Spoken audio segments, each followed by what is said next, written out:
Hey guys, welcome to Very Good Philosopher, and in this video I'll be going over 5 misconceptions about a theological view called open theism. Open theism is caricatured quite a bit on the internet and by people who do not know much about it or about the scholarly literature.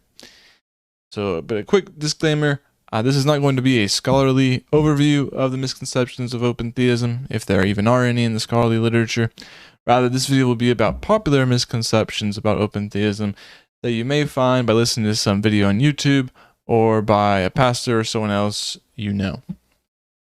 Another disclaimer is that I'm not endorsing open theism in this video, nor am I claiming myself as an open theist. I just want to make this video because I've noticed some of these misconceptions as this topic intersects with a lot of my research on freedom and foreknowledge. So I wanted to clear up some misconceptions. Before getting into the misconceptions, we first need to state what the essential features of open theism are.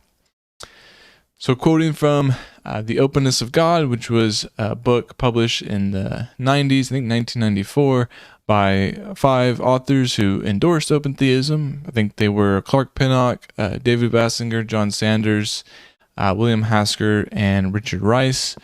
And this book kind of served as a springboard for the open theist movement, so to speak. And so I'll be quoting from this book one at a time, I think, in this video. So this is what it says in the preface. In broad strokes, open theism takes the following form. God, in grace, grants humans significant freedom to cooperate with or work against God's will for their lives, and he enters into dynamic give-and-take relationships with us. God takes risks in this give-and-take relationship, yet he is endlessly resourceful and competent in working toward his ultimate goals. Sometimes God alone decides how to accomplish these goals. On other occasions, God works with human decisions, adapting his own plans to fit the changing situation. God does not control everything that happens, but rather he is open to receiving input from his creatures. And in loving dialogue, God invites us to participate with him to bring the future into being. So from this quote, we can say that open theism entails that God is passible rather than impassible. So God is affected or even profoundly affected by the events and lives of his creatures. He's mutable rather than immutable. So his character does not change, though his experience may change. Temporal rather than timeless. So he has a changeful succession of states. It's not just one eternal moment for God. The future is undetermined rather than determined, so God has left the future open, and God has bestowed the power of free will to human beings rather than determining all their decisions. Now, what is important to note before jumping into the misconceptions is that the only essential aspect of open theism that I just listed that is unique to open theism is the view that God does not know the future in complete detail, or to say that the future is open. There are plenty of non-Calvinists and even some Calvinists that would hold to some of the criteria that open theists hold to. For example, William Lane Craig, a well-known apologist for the Christian faith, holds that God is temporal, mutable, at least in some respects that open theists hold that God is mutable, passible, and that God has granted humans free will. Moreover, Craig would hold that the future is undetermined. The only difference between Craig's view and the essential views of open theism would be that God's knowledge of the future and his providence are exhaustive. This is, of course, a big difference and leads to many different solutions to different philosophical and theological problems. However, it is important to see that open theism is not some extremely radical departure from what lots of contemporary theologians think today. Moreover, open theists hold to all the beliefs that make one essentially a Christian, for example, the Nicene Creed, and hence it is thoroughly Christian. This is why this clip of R.C. Sproul is just egregiously inaccurate. Of God, does it diminish the concept of the holiness of God? The first thought that went through my mind when you asked that question was a vivid image that I heard before lunch from John MacArthur, where the Son of Man has a sword coming out of his mouth, going after false prophets. I don't believe that openness theology is part of the intramural debate within evangelical Christianity between Arminians and Calvinists and so on. I believe it's sub-Christian and anti-Christian, and the true Christians ought to flee for their lives from this theology. And listen to John MacArthur agree with R.C. Sproul. Exactly accurate. This is not Christianity. This is not the God of Christianity. This, therefore, is a false God. This is an idol. This is a God created to satisfy people's emotional needs. They want to sort of make God into a good guy, and this all is ostensibly about how could God do this and how could God do that and how could he allow this and allow that, and the answer to that is he doesn't allow that. He doesn't even know what's going to happen. He's not sure what's going to happen. He knows no more about the future than we do, and he's trying to adjust to what's happening like everybody else is trying to adjust to it. That's what it means. Ostensibly, this sort of removes the responsibility or the culpability from God for everything that's wrong in the world, which, by the way, God isn't interested in being removed from. He continually takes responsibility for everything. All right, so some of the misconceptions that Sproul and MacArthur articulated in those videos will be dealt with in this video. So let's deal with some of those misconceptions. All right, so the first misconception about open theism is that God holds false beliefs. This is simply incorrect. On open theism, God knows everything there is to know. This includes all present and past knowledge. This includes the facts about the future that are, at the moment, determined to happen. These are all the facts that there are. There are some things that are undetermined in the future, and God knows them as undetermined. That is to say, if it is undetermined that I eat cereal tomorrow for breakfast, then God knows that I might eat cereal for breakfast, or I might not. Suppose I do, in fact, eat cereal for breakfast tomorrow. This does not mean that God held a false belief about whether I eat cereal tomorrow or not, because it was really possible that I did not eat cereal for breakfast but something else. If God were to believe that I would in fact eat cereal tomorrow, when I actually might or might not have the cereal, then in that case God would hold a false belief. The question we need to ask is what kinds of facts there actually are. The open theist merely says that some of the facts are facts about what humans might or might not do, and so God knows those facts as such. So God never holds false beliefs. He always knows everything that could be known, is never wrong in what he believes. The second misconception is that God makes mistakes. Now this is similar to the first misconception. So a mistake is some action that is misguided or wrong, or to simply make a wrong decision. But given that God is perfectly wise and knows everything, he always makes the right and best decision. And if there are multiple decisions that could be made that are equally good, then he would choose from one of those. Hence, he cannot possibly make a mistake. Now, it is true that on open theism, God may make a decision in order to accomplish something, and God's plan is thwarted by some agent. Suppose that an agent, Jones, asks God for advice whether or not to take a job. God, in his perfect wisdom and intelligence, knows that the best and wisest decision is to take the job, even though the job for Jones may possibly not pan out well for him. Jones listens to God and takes the job, but the improbable happens and Jones gets fired from the job for whatever reason. Did God make a mistake in telling Jones to take the job? Well, clearly not. The decision to take the job, given all the information at the time of the decision and what could possibly be known, was the wisest and best choice. It could not have been a mistake. In fact, it was a wise choice, the very opposite of a mistaken choice. Things just did not work out, and this is what happens in a world with an undetermined future. It will not do to say retrospectively that something was a mistake in view of the knowledge one has now in the present, after the event had happened. God would surely regret what has happened to Jones, but he cannot regret his decision since the decision was the best possible decision to be made at that moment. All right, the third misconception is that open theists are open theists mainly because it helps with the problem of evil.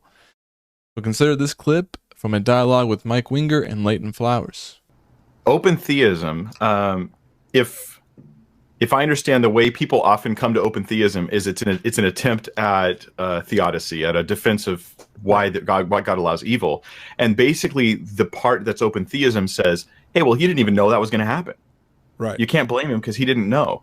And I would say that doesn't mean anything to me, because in the middle of the evil thing God didn't know about, now he knows. Why doesn't he stop it right then?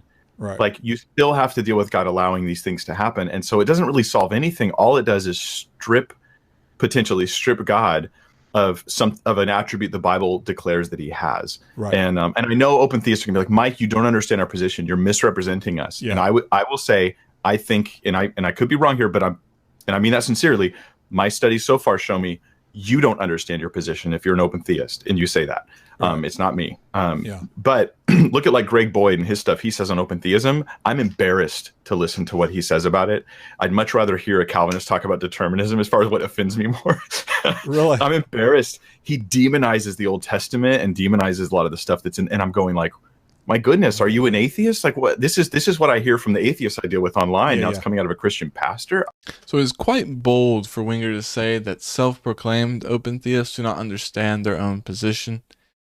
Now, to be fair, Winger's probably not referring to open theist theologians or just open theists who maybe watch his videos. But still, this is just not an accurate claim. Moreover, Winger's objection to Boyd is a complete red herring. Nothing about open theism requires open theists to have any particular view about the portrayal of God in the Old Testament. Most open theists of whom I am aware would disagree with Boyd on his understanding of the portrayal of God in the Old Testament.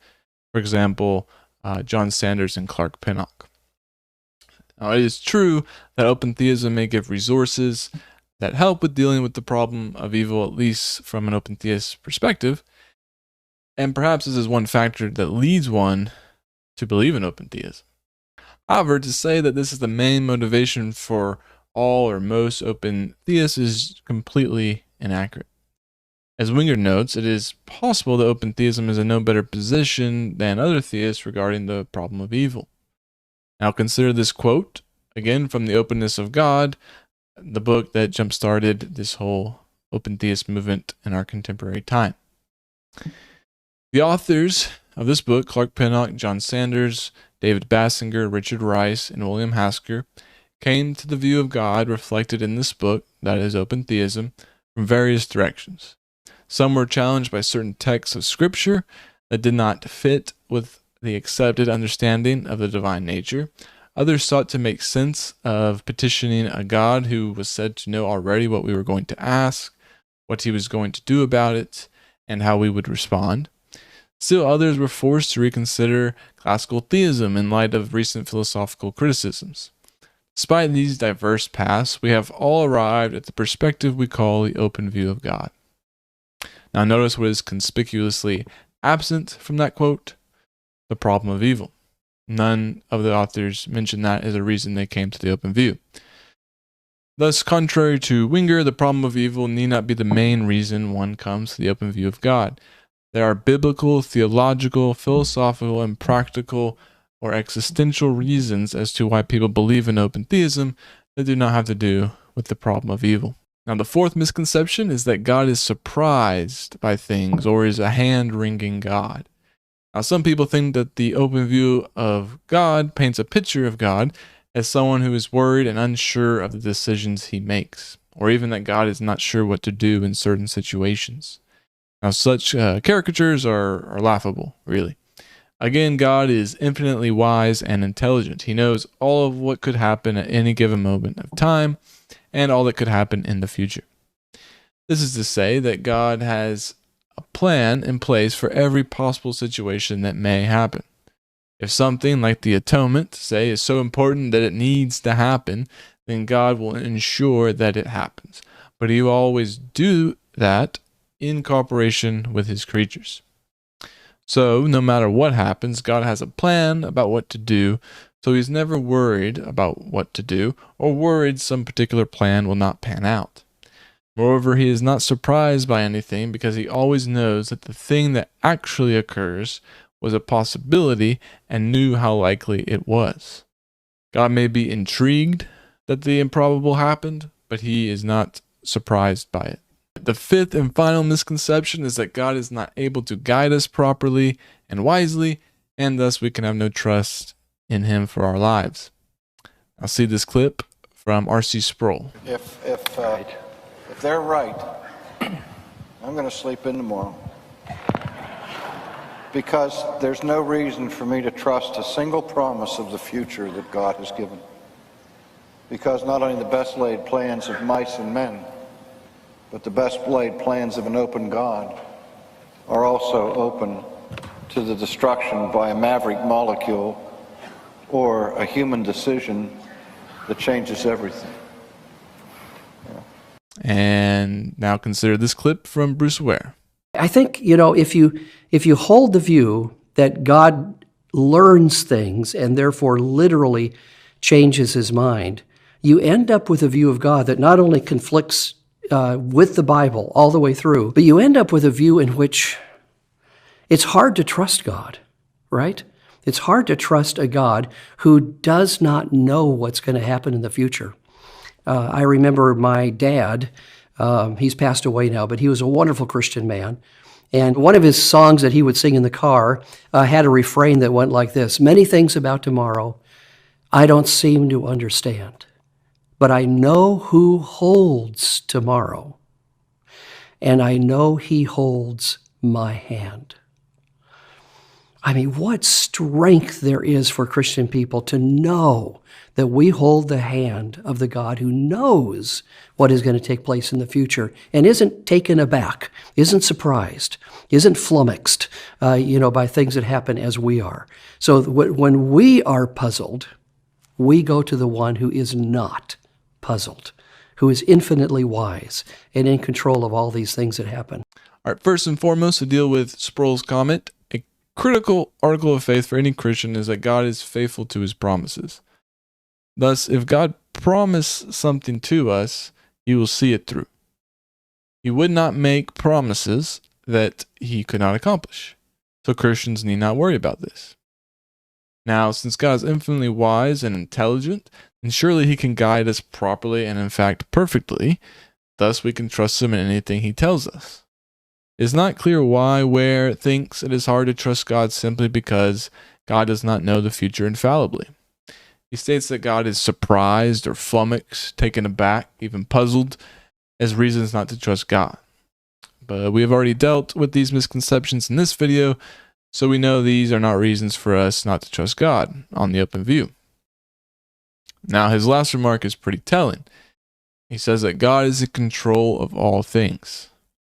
Now, this ensures that God knows the future, but this is precisely to what open theists object. Two things can be said here. If one means that to trust God simply means that we know that whatever happens in the future is what God wants and has planned to occur, then I guess it is true to say that open theists cannot trust God. But this is a dubious notion of trusting, and this is not what we normally mean by trusting. On the other hand, if one means to trust God simply means that God is actively working towards our good, that he will never leave us, and that God brings good out of evil, then open theists can wholeheartedly endorse this conception of trusting. And this seems like what we mean when we say that we trust God. So I see no reason to say that open theists cannot trust God with their lives. One last thing, practically speaking, it is not as if God's knowing the future helps with this kind of trusting. Clearly, evil things happen to everybody, Christian and non-Christian. So how is the fact that God knows the future perfectly supposed to help us trust him? Again, it seems only in the sense that trusting God means that we know that whatever happens is what God has planned or allowed. But usually, what people mean when they say that they trust God in light of evil now or in the future is that God will not leave them in the evil and will work good out of it. And this can be true whether or not God knows the future. On the open view, God may not know precisely what our path of trials through evil will take, but if we are faithful to him and trust in him, then we can know for a fact that God will be with us through that evil and bring good out of it. We know this because God has promised us. And we know he will keep his promise and will be able to keep his promise because he is all good, faithful, and omnipotent. All right, those are 5 popular misconceptions about open theism that you may hear or that you may think are true when you hear about open theism. Now, hopefully I have explained why these misconceptions are in fact misconceptions and do not represent open theism accurately. Open theism should be considered a legitimate view for Christians to hold and should be actively discussed among the different alternatives to the nature of God. Now, again, as I mentioned in the beginning of this video, this is not an endorsement of open theism, nor am I claiming myself as an open theist. I'm just simply stating these as misconceptions in light of the research I've done and on the topic of freedom and foreknowledge. And these misconceptions are just very popular, or you hear them on the internet or wherever on YouTube. And so I just wanted to make a video clarifying some of these. But that's all I have for this video, so I hope you enjoyed it. Please like, share, and subscribe if you haven't. Also, comment below if you disagree with any of these misconceptions and think they actually are correct portrayals of open theism. Also, comment if you agree with anything. And if you have a suggestion about some other topics that you might want me to cover, then also add that in the comments below. But yeah, until next time, I'll see you guys later. Bye.